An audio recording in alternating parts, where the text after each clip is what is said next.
Breeding a high-quality piglet with the best characteristics is essential when a farmer wants to make a profit in the pig industry. The number of these high-quality pigs weaned per sow will either eat or add to the farmer's profit. In this episode of Pig Farming, we will learn about the different types of breeding system for pigs and how to properly breed your pigs to produce high-quality piglets. Our expert in this episode is Wilson Gishira. He is a veterinarian and has been a pig expert for over 10 years. There are 4 main types of breeding systems when it comes to breeding pigs. They are pure breeding, inbreeding, outbreeding, and crossbreeding. Each of these types of breeding systems is done to either improve a breed or correct certain characteristics that a farmer does not like. Pure breeding, as Wilson explains, is mating a boar and a sow from the same breed that have the same genetic makeup. It could be a cousin landrace and another cousin landrace. Pure breeding is a breeding of first-line animals. Animals that are from the same mother, the same father, but they are related in a way, but we are trying to get the best genes possible from the two. The offsprings, we breed them again. We continue with the same line till we get until we acquire the traits we are looking for. If it's height, we continue breeding animals that are related to an extent that we get the maybe 80%. That's most is preferable. 80% as a parent. We discourage that kind of breeding to farmers, but for breeders, they can do it as much as they want because they control what they are looking for. Although pure breeding sounds similar to inbreeding, it is not the same. The difference is the measure of control and professionalism applied in both setups. If a farmer breeds 2 cousins for breeding purpose sake, it becomes inbreeding. If a farmer breeds the same 2 cousins in order to get a superior breed, it becomes pure breeding. That happens mostly with farmers, not in controlled farms. And it happens due to lack of foreknowledge. They are not advised you should not breed this with this. They are not trying to breed a pure, better breed. They end up having a lot of inferior qualities in their piglets, piglets that die at that age, prone to diseases. Yeah, that's inbreeding. Happens mostly in farms. The effects of inbreeding for a farmer who has not practiced professionalism and control can be heartbreaking. One of the most common effects that Wilson has encountered is mummified pigs.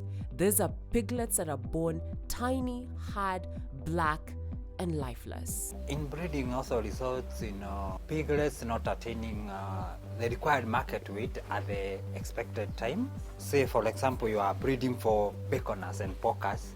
They will go to 8-9 months, where others were sold, the crossbred were sold earlier at, say, around 6 months. Inbreeding also results in high mortality. High mortality, that means the number of pigs born plus the number of pigs that will grow to weaning is minimized. That is, if you get like 10 piglets born of one sow, maybe the number you wean is 3, 4, which is bad. For a pig farmer, that's bad. So you can imagine all those 6 months you are working for 3 pigs. 3 pigs. The same, you put the labor input will be the same. Like the pig that had 10 or 15 piglets that survived. Okay, secondary, your net income, if I say you have 10,000, each of them brings 3 piglets to maturity. That amounts to that piglet, that mature pigs. The same if somebody who used crossbreeding has managed to bring 10 piglets to maturity, that should be 100 piglets. You can see the variances, the differences. Yeah?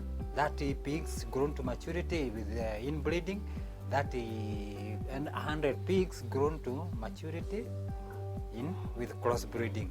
So the one who did crossbreeding will have a higher income as compared to, and they have the same, actually they have the same amount of labor output. Okay, mtu wa kazi yenye atafanya hapa, manage to bring 100 piglets to maturity, na in farm B kazi yenye itafanywa is the same amount of labor.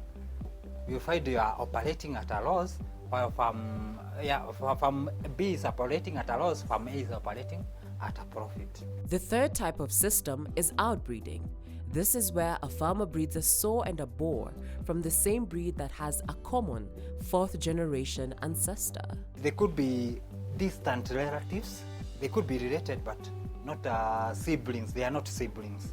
Or they could be altogether not related, and they are in the same breed but they are not related in any way. So it also happens where farm A got his sows from or gifts from Kajiado, and gets a sow from say a place like Muranga. They are maybe in the same breed but they are not related in any way. Crossbreeding is the last system. Here, a farmer breeds a sow and a boar from two different breeds. The sow can be a Duroc and the boar can be a large white. This is so that the farmer can get the best out of both breeds. To entail that outbreeding is included in crossbreeding, because crossbreeding, you can have say a Yorkshire or a large white crossed with a Berkshire or with a Duroc. They are not related in any way. They are from different farms and also from different breeds. Yeah. So you end up getting pigs maturing faster, resistant to diseases, has a good food conversion ratio. Yeah, they are able to convert whatever they are given to put on weight. Yeah, so you can also choose to say you want to improve on say like a large race that has accumulated it has a higher thickness of fat. You can cross it with a Duroc, which has a lower quantity of fat and a lot of flesh. When a farmer decides the type of breeding system she or he wants to do, the next part is selecting how to breed. Each of these breeding systems that we have discussed can either be done by natural or artificial insemination, also known as AI. Artificial insemination is where a farmer buys quality semen from a certified provider to serve his gilts when they're in heat. Alan Saitoti, a pig breeder in Kajiado County, is a staunch AI fan. In the 8 years he has bred pigs, he has discovered that AI is the best method for his farm. Since discovering it 3 years ago, he has seen an increase in the quality and quantity of the herd. Inbreeding happens a lot in most farms. So here, that's why we are doing AI in this farm. Other than AI, we have quality breeds from Denmark, so to avoid all such inbreeding. David Karanja, a pig breeder in Kimende Township, is on the opposite side of the rainbow. In the 15 years he has bred and reared pigs, he has used the natural method, which has been traditionally used.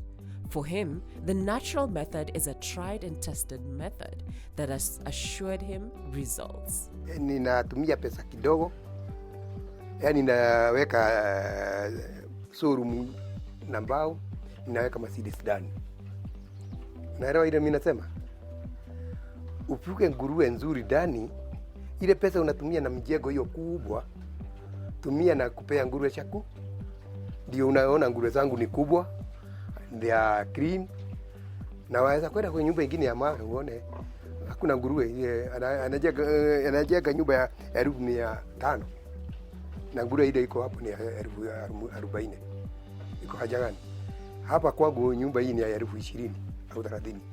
Nguruwe ile iko ho ni zaidi ya, sasa nikiuza ile nguruwe iko nazo saa hii about 700,000 nitaweka kwa mfuko. Na ukitaka tuhesabu, tutahesabu uone. Nikitaka kubadilisha nyumba hii mbao ni ile niliacha 15 years ago. Na ule alijenga na mawe, nguruwe inapomoa zaidi kuliko mbao. Kwa hiyo mbao nguruwe ikisiba hakuna haja, haiwezi kwenda kukula mbao. Lakini hata ikisiba unaona inaanza kutafuta msanga ikule, inapomoa mawe. Na watu bado jua namna hiyo. Wanategemea ati wajenge suru mkubwa. Wewe ukikuja unasema hapa ndio. Lakini mimi nasema ukiingia ndani uone kama ni hapo ulikuwa unataka. When it comes to the natural or AI method, there is no wrong or right answer for Wilson. He advises farmers to go for what suits them best, as Alan and David have done. He, however, advocates for the success rate of AI. Reason being, the boa could either be too short, so it can't serve the sow, or it could be too heavy that the sow won't allow itself to be mounted by the boa, or the boa could have substandard semen that won't lead to conception. It could be due to various factors, mostly being managerial or even genetical. It does not have that urge to serve the females due to either the field is taking or is genetically is inferior. But you can't say by just looking at it that it is a good boa because is well shaped, or it has the testes are are big, or all those factors that you look for in a boa. You can't just say this will lead to conception in my gilts, as opposed to AI. For AI, whichever the semen you are getting is from a boa that is already proved to.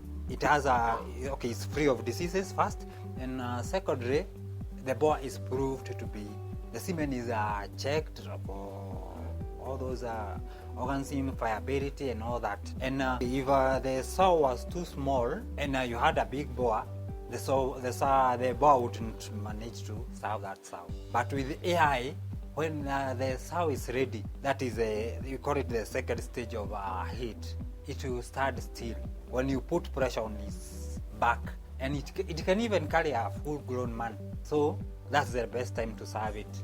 And you are assured of you are assured of the semen. Second, you are assured that this sow is on heat.